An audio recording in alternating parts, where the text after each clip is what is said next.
అయ్యా, దేవుడిచ్చిన ప్రసాదం అనుకుని నలుగురిని కన్నాను, ముగ్గురికి పెళ్లి చేయగలిగానయ్యా. ఈ ఊరు ఏమిచ్చినా మీరు తీసుకుంటారు కదయ్యా, ఇది మిగిలిపోయింది, తమరే ఏదో ఒకటి చెయ్యండి అయ్యా.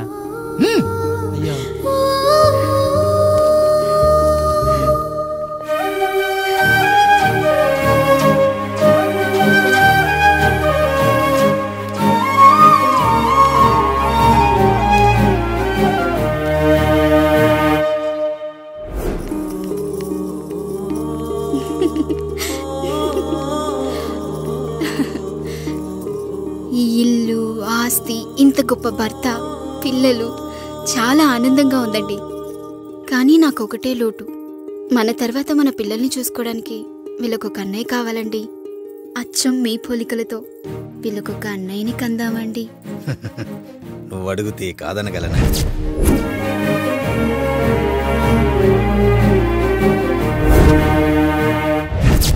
నానా, రాయుడెక్కడా? ఇప్పుడే వస్తున్నాను నాన్న.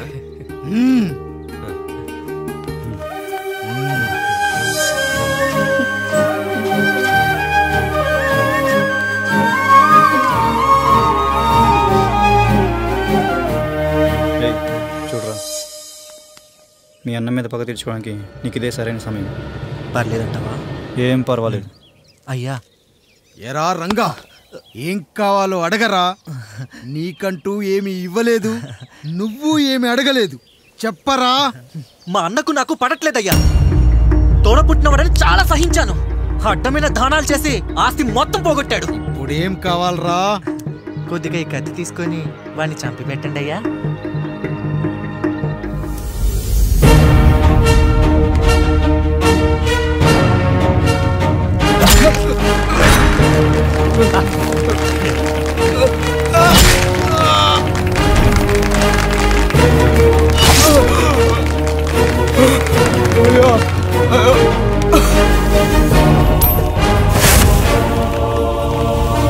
నాయుడు, అన్యాయంగా మా నాన్నని చంపేశావు.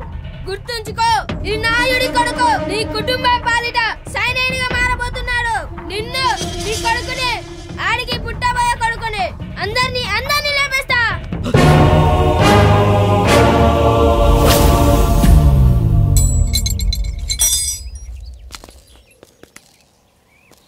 ఏం జరిగింది? మీరు హత్య చేసినట్టు ఇప్పుడే సమాచారం అందింది. తగిన సాక్ష్యాధారాలు పరిశీలించిన పిమ్మట మీకు యావజ్జీవ కారాగార శిక్ష, 2000 రూపాయల జరిమానా విధిస్తూ అరెస్ట్ చేస్తున్నాం. అయ్యగారు నా కోసం చేసిన త్యాగాన్ని హత్య అంటుందా మీ చట్టం? ఇదెక్కడ న్యాయం? మనిషికి ఇచ్చిన మాట నిలబెట్టుకుంటే అరెస్ట్ చేస్తారా? ఏ దేశంలో ఉంది చట్టం? నన్ను ఏం చేయమంటారు రాయుడు గారు? 9వ తరగతి చదివి ఊర్లో గాలికి తిరుగుతున్నా నన్ను మీ మనిషి ఒకడు పోలీస్ స్టేషన్లో ఉండాలని నన్ను ఎస్ఐన్ చేశారు. సాటి మనిషిని స్వేచ్ఛగా హత్య చేసుకోవాలని దౌర్భాగ్య స్థితిలో బతుకుతున్నాం మనం. మీరు చేసిన ఈ గొప్ప పనిని అర్థం చేసుకునే సంస్కారం, విజ్ఞత, విజ్ఞానం మాకు లేవు సార్, మాకు లేవు.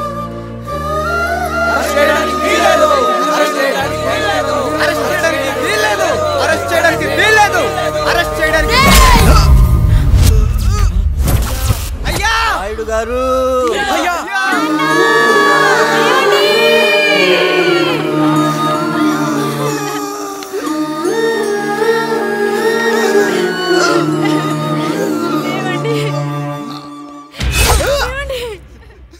నొప్పిగా ఉందిరా.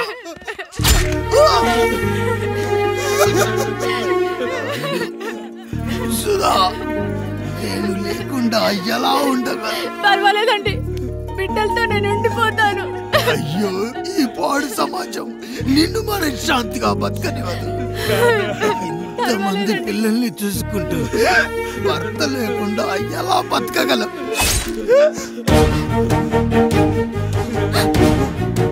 వద్దండి.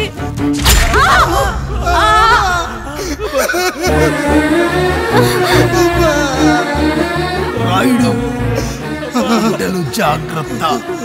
ఈ రోజు నుంచి వీళ్ళంతా నీ తమ్ముళ్ళు, చెల్లెళ్ళు కాదు, నీ బిడ్డలు.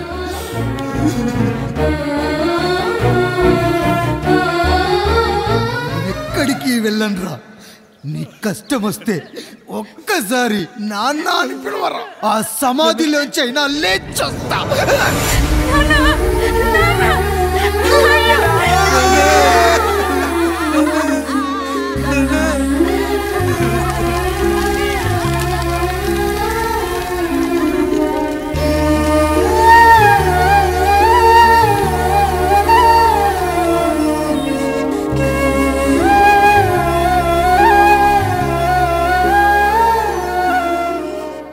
ఇందు మూలంగా 50 మందికి తెలియజేయనిదేమనగా ఊరికి కొత్తగా వచ్చిన యాండ్రాయిడ్ తన తండ్రి పెదరాయుడు అని ఆస్తిలో వాటా పంచమని రచ్చబండిని ఆశ్రయించడం వలన గ్రామ పెద్దలందరూ రేపు 11 గంటలకు రాయుడు గారి ఇంటికి రావాల్సిందిగా కోరుచున్నాము.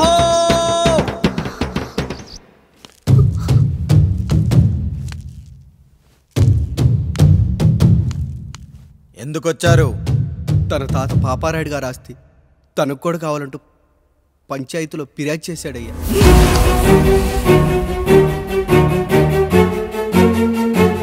మస్తా గారు ఆ దస్తావేజులు ఇవ్వండి. అయ్యా మరి మా సంగతి ఏంటి? అడగరేంటి? అవునన్నయ్యా, ఈరోజు మీ పన్మేష్ కొడుకొచ్చాడు, రేపు ఆ పాలదాన్ కూతురు వస్తుంది. ఇలా వచ్చినోళ్ళంతా మీ సంతానమేని తెలిసాక అదిగో ఆ కాముడు చెప్పినట్టు మా ఆయన వాటా కిందో బాత్రూము, నాకో సబ్బు బిల్ల, నా పుట్టబోయే బిడ్డకు ఒక బొట్టు బిల్ల, ఇదే మిగులుతుంది. అయినా ఊరి జనాభా కన్నా అన్నయ్య పిల్లల సంఖ్య ఎక్కువైపోతుంది. వాళ్ళందరూ ఇంటి మీదకి వచ్చే లోపు మా ఆస్తి మాకు ఇచ్చేస్తే మా బతుకులు మేము బతికేస్తాంగా. అవునన్నయ్య, మా ఆస్తి మాకు కావాలంతే. ఎవరిని పట్టుకుని ఏం మాట్లాడుతున్నారయ్యా? ఉన్నప్పటి నుంచి ఆయన మిమ్మల్ని సాగుతూ ఉన్నారు. ఈరోజు పెరిగి పండయ్యాక మా దారి మేము చూసుకుంటాం అనడం న్యాయం కాదయ్యా, న్యాయం కాదు. ఏ ఆయన నీకో కొడుకునిచ్చాడా? వాడి పేరేంటి? ఐఫోనా?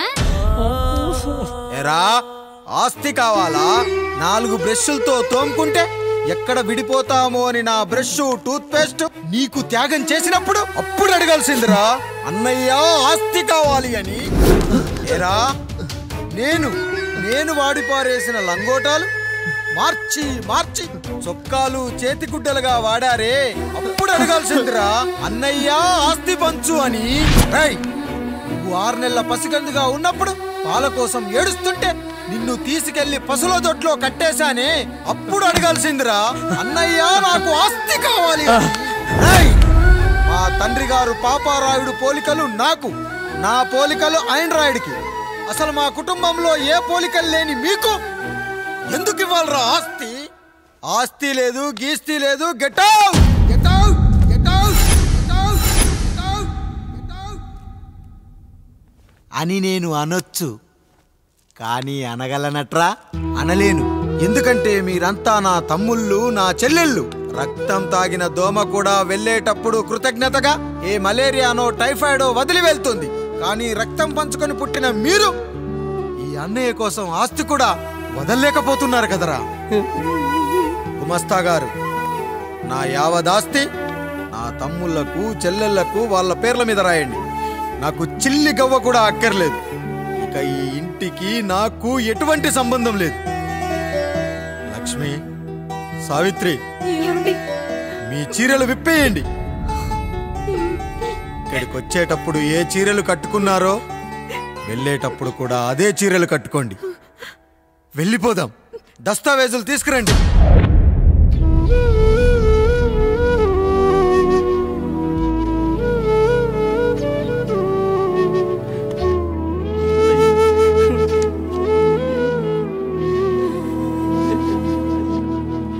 ఇక ఈ ఇంట్లో నా పేరు వినపడితే నా తమ్ముళ్ళు చెల్లెళ్ళు బాధపడతారయ్యా.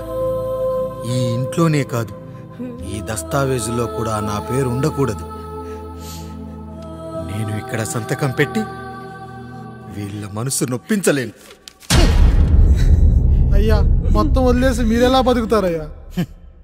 ఎండకు నీడలా, వర్షానికి గొడుగులా నన్ను ఇన్నాళ్ళు కాపాడింది. కష్టాల్లో సుఖాల్లో నాకు తోడుగా నిలిచింది.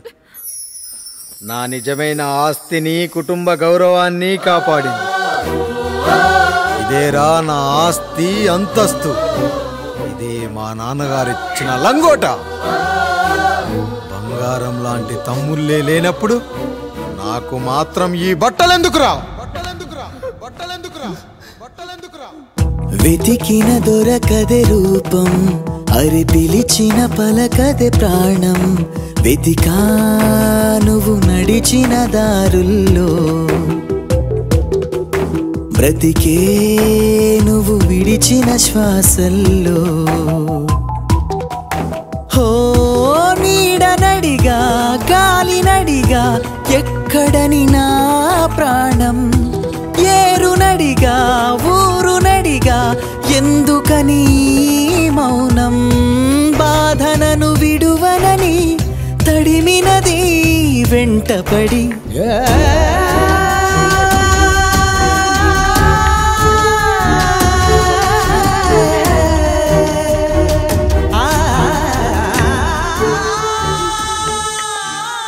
ఏమండి, పప్పులో మీ చెమట పడుతుందండి. ఇడ్లీలో 2 చెంచాల ఉప్పు తగ్గించు లక్ష్మి. ఎలాగో మనం పేదోళ్ళమే కదా, కనీసం ఉప్పు ఖర్చైనా తగ్గుతుందనుకో.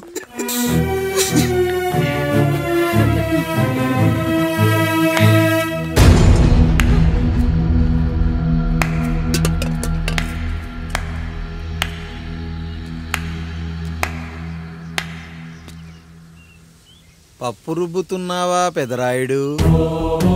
ఎవడికైనా చేసిన పాపం పండుతుంది అంటారు, నీకు మాత్రం అదిగో అలా పిండయింది. అరే రే రే రే రే, చేతి నిండా భార్యలు, ఇంటి నిండా బంధువులు, బీరువా నిండా డబ్బులు, ఊరి నిండా జనాలు. ఏరి ఎక్కడ? ఇంటర్వెల్ ముందు ఇంటర్ చదివే కుర్రాడు ఏదో ఆవేశంగా డైలాగులు చెప్పాడు, సెకండ్ హాఫ్ కు మర్చిపోతాడు అనుకున్నావు కదూ? మర్చిపోవడానికి నువ్వు నాకు ఇచ్చింది అప్పు కాదు, ద్రోహం. అమ్మ వచ్చిన ప్రతిసారి అడిగేవాన్ని, అమ్మా నాన్నెక్కడా అని. నీ గురించి తెలిసాక నీ ముందుకొచ్చా, నీ బ్రతుకుని ఇక్కడి దాకా తీసుకొచ్చా. పిక్చర్ అభి బాకీ హే మేరా పితాజీ.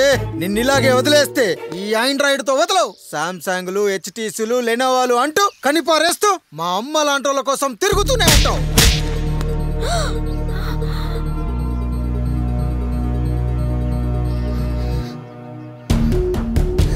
అమ్మా అమ్మా, ఛీ, నన్ను అలా పిలవకురా. ఎవరిని పట్టుకొని ఎన్ని మాటలు అంటున్నావురా? రాయికి వరమిచ్చిన రాముడు దేవుడైతే, ద్రౌపదికి చీరిచిన కృష్ణుడు దేవుడైతే, నాకు బిడ్డనిచ్చిన ఆయన కూడా దేవుడేరా. ఏంటి, ఇలానే వదిలేస్తే బిడ్డల్ని కంటూ వెళ్తాడా? అసలు ఆయన కంటూ సొంతంగా ఒక్క బిడ్డ కూడా లేడు.